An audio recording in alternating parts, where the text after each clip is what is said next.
सच के साथ। नमस्कार, सिटी वाराणसी लाइव में आप सभी का स्वागत है। मैं हूं ममता चौरसिया। आइए नजर डालते हैं आज की हेडलाइंस पर।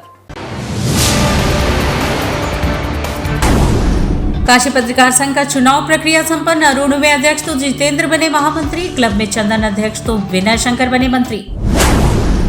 रामनगर क्षेत्र में युवक की मौत पर बवाल। गुस्साए परिजनों का चक्का जाम। पुरानी रंजिश में अधमरा कर फेंका था। इलाज के दौरान हुई मौत। बीएचयू हॉस्पिटल में व्याप्त अनियमितता के विरोध में छात्रों ने किया बुद्धि शुद्धि यज्ञ। और अखिल भारतीय गौड़ आदिवासी संघ द्वारा गौड़ आदिवासी प्रबुद्ध जन संवाद का आयोजन। अब समाचार विस्तार से। काशी पत्रकार संघ का चुनाव प्रक्रिया संपन्न हो चुका है। अरुण हुए अध्यक्ष तो जितेंद्र बने महामंत्री। क्लब में चंदन अध्यक्ष बने व विनय शंकर मंत्री बने। काशी पत्रकार संघ के द्विवार्षिक चुनाव में अध्यक्ष पद पर अरुण मिश्रा, महामंत्री पद पर जितेंद्र कुमार श्रीवास्तव व कोषाध्यक्ष पद पर जयप्रकाश श्रीवास्तव निर्वाचित घोषित किए गए। संघ से संचालित वाराणसी प्रेस क्लब के द्विवार्षिक चुनाव में चंदन रूपानी अध्यक्ष और विनय शंकर सिंह मंत्री निर्वाचित घोषित किए गए, जबकि कोषाध्यक्ष पद पर संदीप गुप्ता का निर्विरोध निर्वाचन हुआ।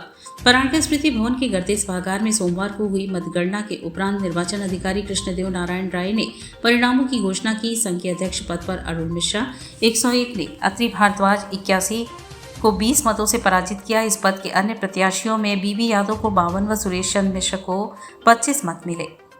उपाध्यक्ष के 3 पदों पर सुरेंद्र नारायण तिवारी 119, सुनील शुक्ला 117 व पुरुषोत्तम चतुर्वेदी 112 विजयी घोषित किए गए। इस पद के 2 अन्य प्रत्याशियों में दिनेश कुमार सिंह को 103 व राजेश यादव को 76 मत मिले।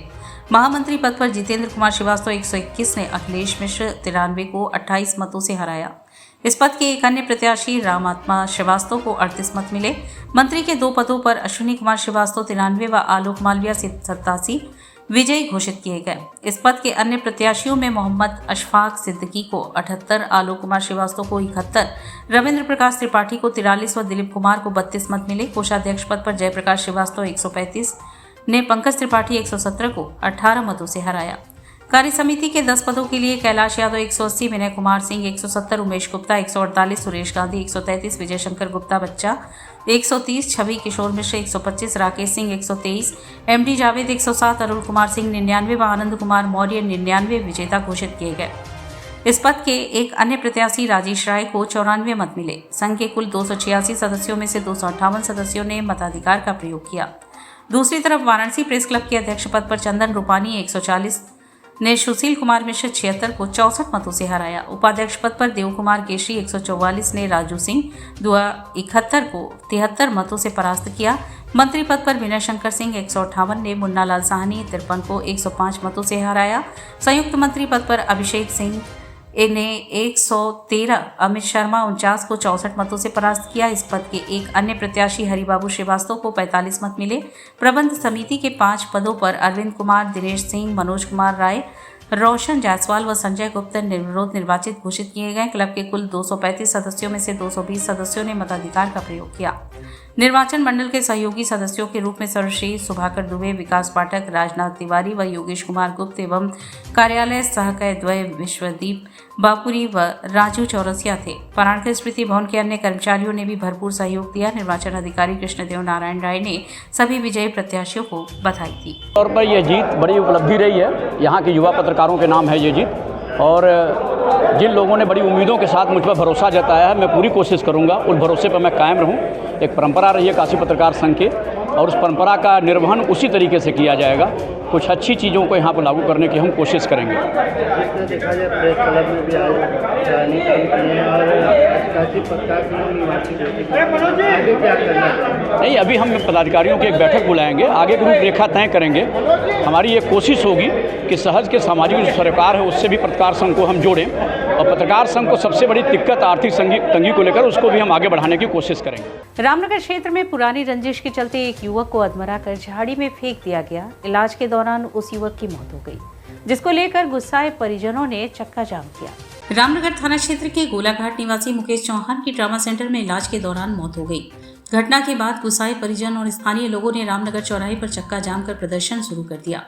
परिजन हत्यारों की गिरफ्तारी और उन्हें फांसी देने की मांग की है। घटना की जानकारी मिलते ही रामनगर थाना प्रभारी राजू सिंह भारी पुलिस बल के साथ मौके पर पहुंचे और प्रदर्शनकारियों को समझाने का प्रयास किया। हालांकि परिजनों का आक्रोश इस कदर था कि वे लगातार नारेबाजी कर रहे थे और आरोपियों को सख्त सजा देने की मांग पर अड़े हुए थे। परिजनों के अनुसार 10 मई की रात मुकेश अपनी मां की दवा लेने के लिए घर से निकला था, लेकिन भोर तक नहीं लौटा। काफी खोजबीन के बाद किसी ने सूचना दी कि मुकेश गंभीर अवस्था में लाल बहादुर शास्त्री चिकित्सालय में भर्ती है। वहां पहुंचने पर डॉक्टरों ने उसे ट्रॉमा सेंटर रेफर कर दिया।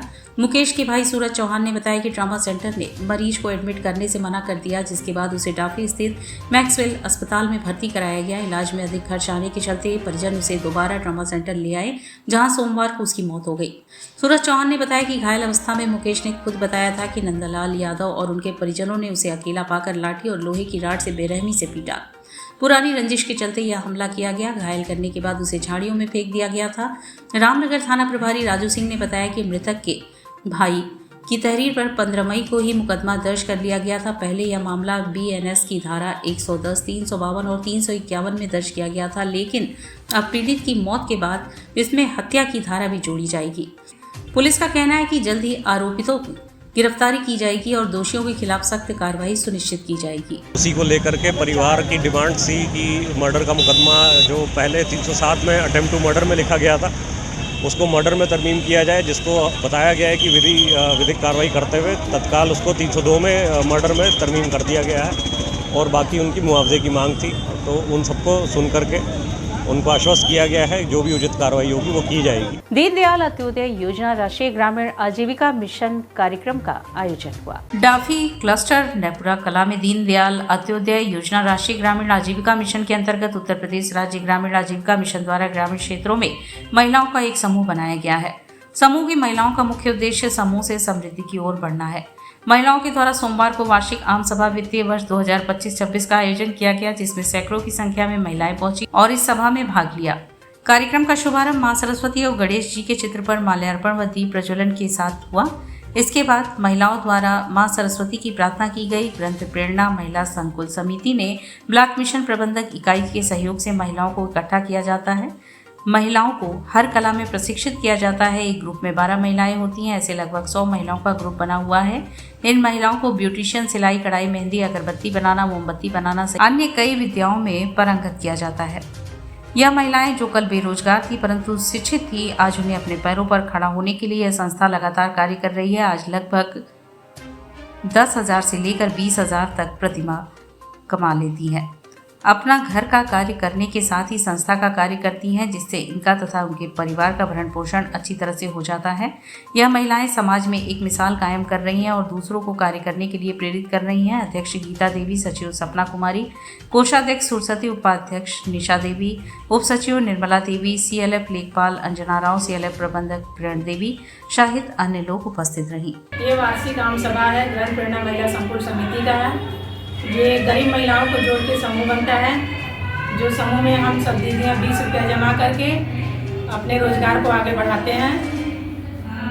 सभी गरीब अति गरीब दीदियों के साथ हम लोग जुड़े हैं, गरीबी को दूर करते हैं हम लोग समूह में जुड़ के।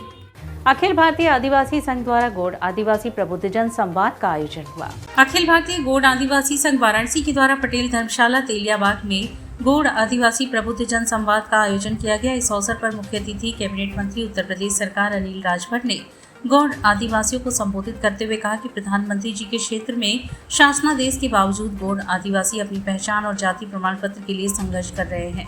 यह बहुत ही दुख की बात है। उन्होंने आगे कहा, 1891 से अब तक सेंसर में जब गौड़ जाति अंकित है और केंद्र सरकार और राज्य सरकार के राज्य पत्र में गौड़ जाति अंकित है, तो कैसे कहा जा सकता है कि गौड़ जाति नहीं है।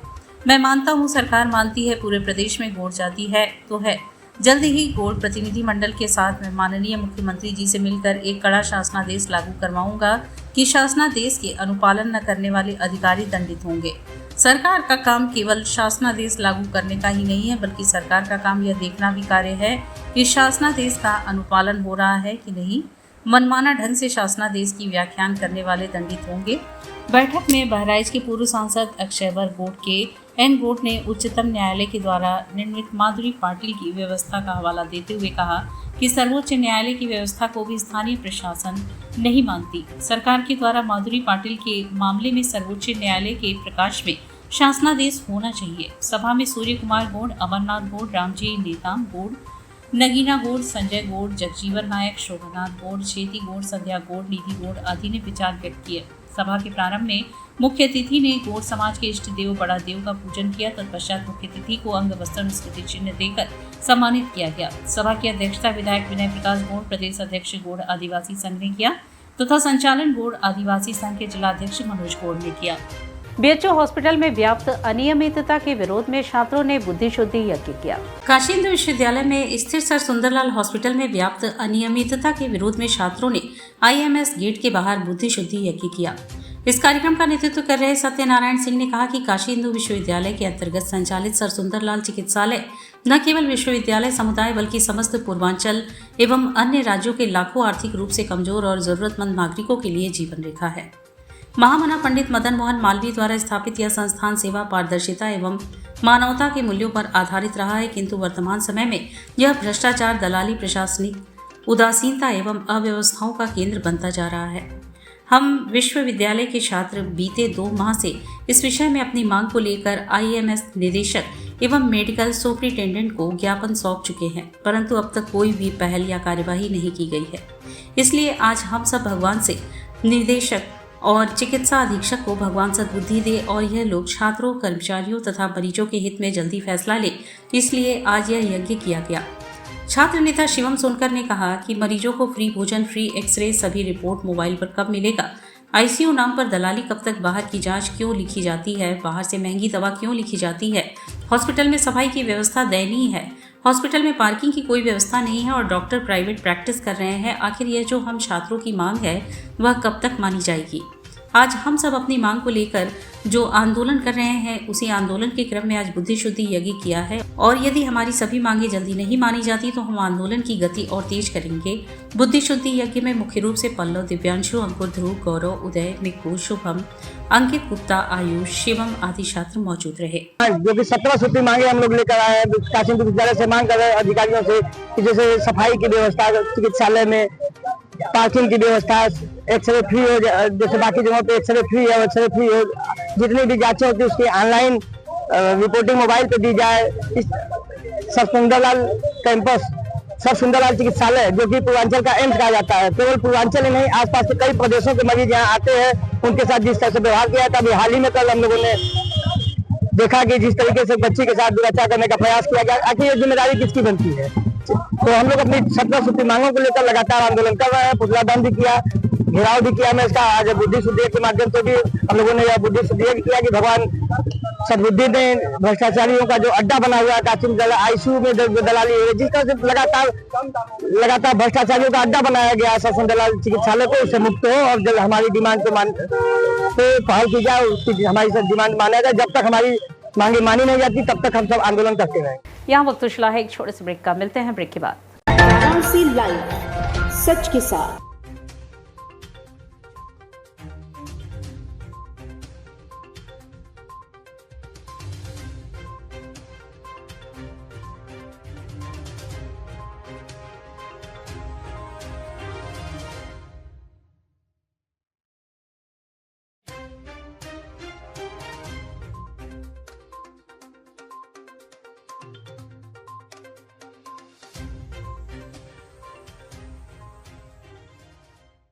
वाराणसी लाइव, सच के साथ। और ब्रेक के बाद पुनः आपका स्वागत है। वाराणसी मारवाड़ी युवा मंच के नवनिर्वाचित पदाधिकारियों ने पदभार संभाला। मारवाड़ी समाज की अग्रणी संस्था मारवाड़ी युवा मंच वाराणसी का 36वां दायित्व ग्रहण समारोह महमूरगंज स्थित बालाजी पैलेस में संपन्न हुआ। समारोह में सर्वप्रथम मुख्य अतिथि रमेश कुमार चौधरी, अध्यक्ष संरक्षक मंडल मारवाड़ी समाज, विशिष्ट अतिथि समाज सेवी और श्याम सुंदर मंडल के अध्यक्ष दीपक बजाज, भरत सर्राफ, विजय केमका, महेश चौधरी, सुलेश तुलसियान ने दीप प्रज्वलित किया। मारवाड़ी युवा मंच मंडल खंड की उपाध्यक्ष प्रीति बाजोरिया ने मारवाड़ी युवा मंच वाराणसी के 2025-26 के लिए नवनिर्वाचित अध्यक्ष विजय खेमका, सचिव उमंग दारुका, कोषाध्यक्ष अमित बजाज, उपाध्यक्ष आलोक पोदार, विकास शर्मा, सह सचिव पंकज जयपुरिया, प्रचार मंत्री हर्षित तुलसियान, शाखा सलाहकार महेश चौधरी, पंकज तोती, सह कोषाध्यक्ष यश शाह को गोपनीयता शपथ पद ग्रहण कराया। कार्यक्रम में आए अतिथियों का स्वागत अंग वस्त्रम व स्मृति चिन्ह देकर संस्था के निवर्तमान अध्यक्ष आलोक बोहरा ने किया। इस अवसर पर संस्था के सचिव आशीष अग्रवाल सीए सत्र 2024-25 में किए गए कार्यों की सचिव रिपोर्ट प्रस्तुत की। सत्र 2024-25 में संस्था के कार्यों में कार्यक्रम संयोजकों का सम्मान मुख्य अतिथि ने अंग वस्त्रम स्मृति चिन्ह देकर किया। समाज सेवी दीपक बजाज ने 16 कार्यकारिणी सदस्य अजय केडिया, अमित अग्रवाल, आशीष अग्रवाल, मनीष अग्रवाल, मयंक झुंझुनवाला, आशीष अग्रवाल सीए, प्रदीप मोदी, चंदन अग्रवाल, आकाश गोयल, गौरव पंसारी, तुषार धानुका, गीतेश मित्तल, ऋषि बंसल, अविनाश केडिया, रमेश सर्राफ, शुभम गोयल को पद ग्रहण कराया। समारोह में मुख्य अतिथि रमेश कुमार चौधरी, विशिष्ट अतिथि दीपक बजाज ने संस्था द्वारा सेवा कार्य, मारवाड़ी सभ्यता संस्कृति को बढ़ावा देते हुए किए गए कार्यों की सराहना की एवं नौजवान को जोड़ते हुए आगे समाज सेवा में अग्रिम भूमिका निभाने के लिए सराहना की। उन्होंने कहा कि मारवाड़ी समाज के युवा वर्ग राष्ट्र हित में व उद्योग क्षेत्र में बढ़ चढ़कर हिस्सा ले रहे हैं और समाज की सहायता कर रहे हैं।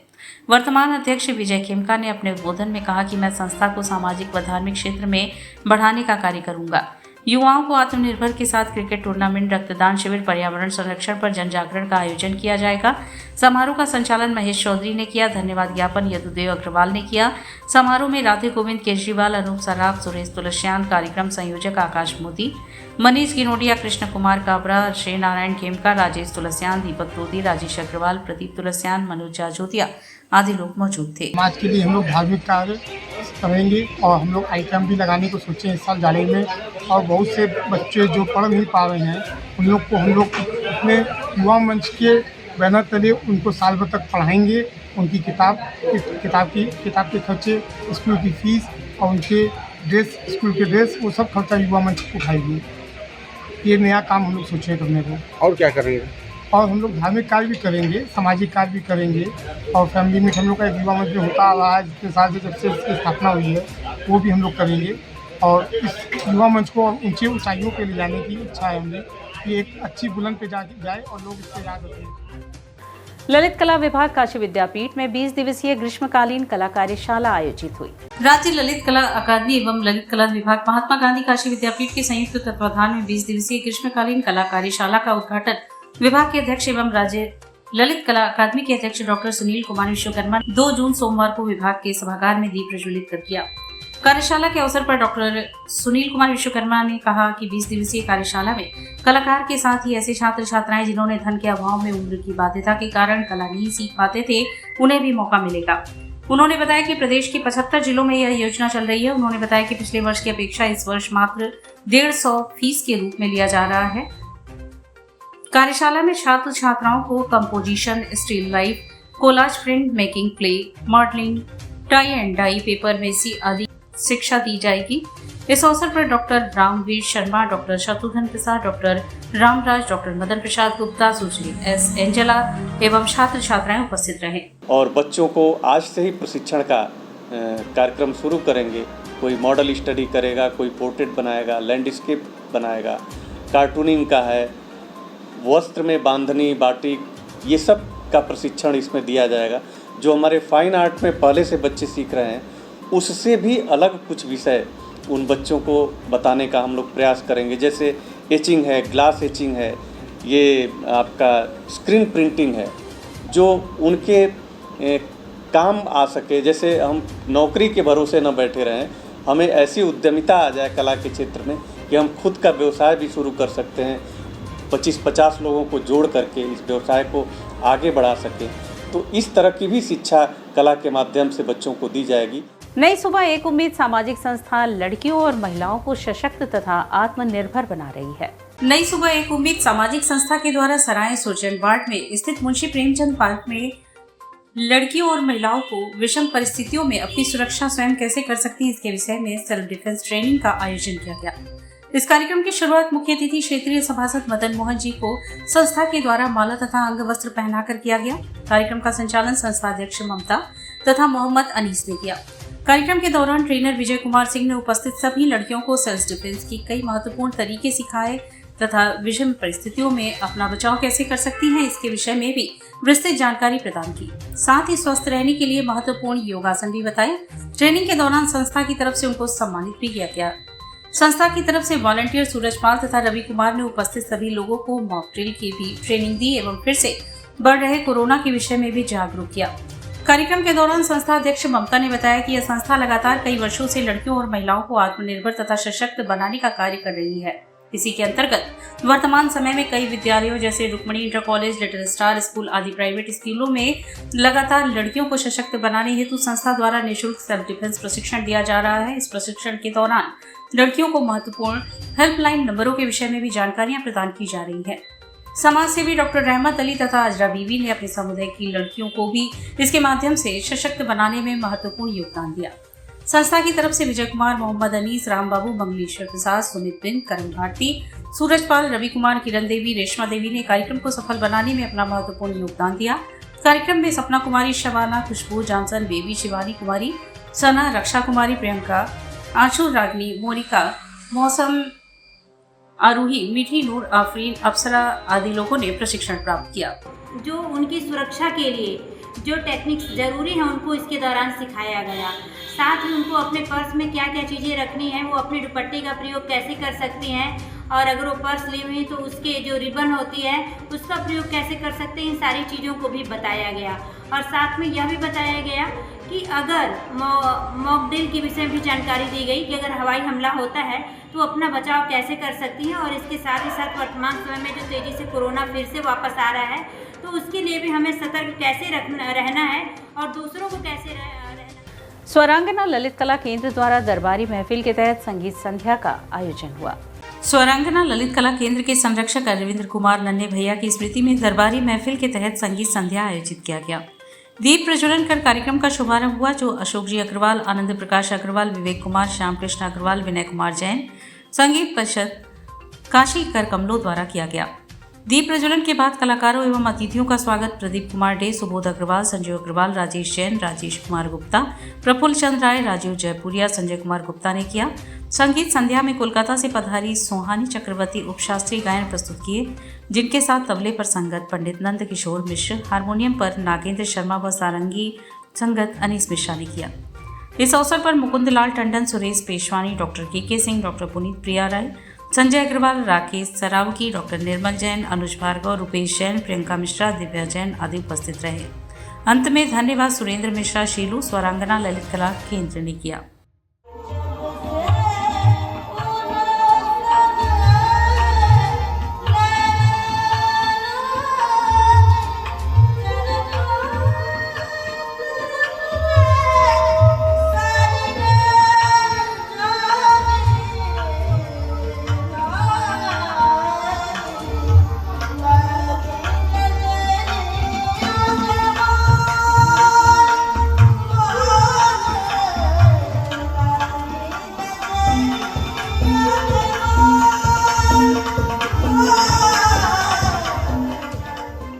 काशी रस कार्यक्रम में शिल्पा अरुण कुमार, शिल्पा सरदेसाई, अमायरा सिंह तथा आदित्य त्यागी ने भरतनाट्यम की प्रस्तुति दी। काशी रस के रूप में काशी की संस्कृति के नवीन स्वरूप को जन सामान्य से अवगत कराने एवं आने वाली भावी पीढ़ी को संस्कारित करने के उद्देश्य से काशी रस कार्यक्रम की परिकल्पना की गई।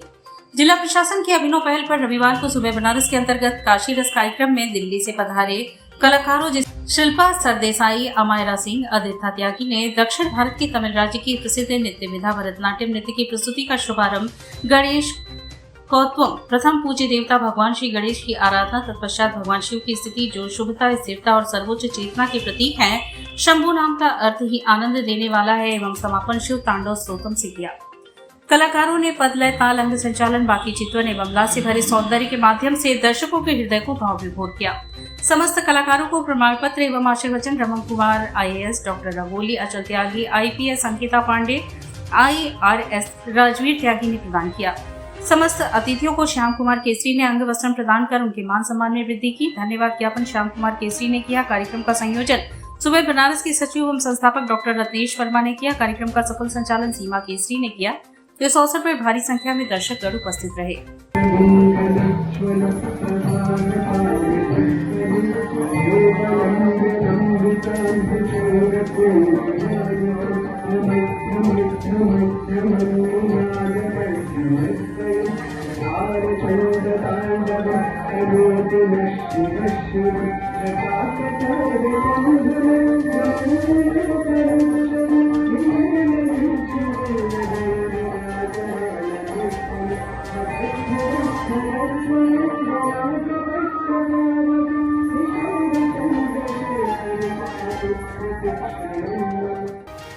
और इसी के साथ सिटी वाराणसी लाइव का यह प्रसारण यहीं समाप्त होता है। ममता चौरसिया को दे इजाजत। नमस्कार।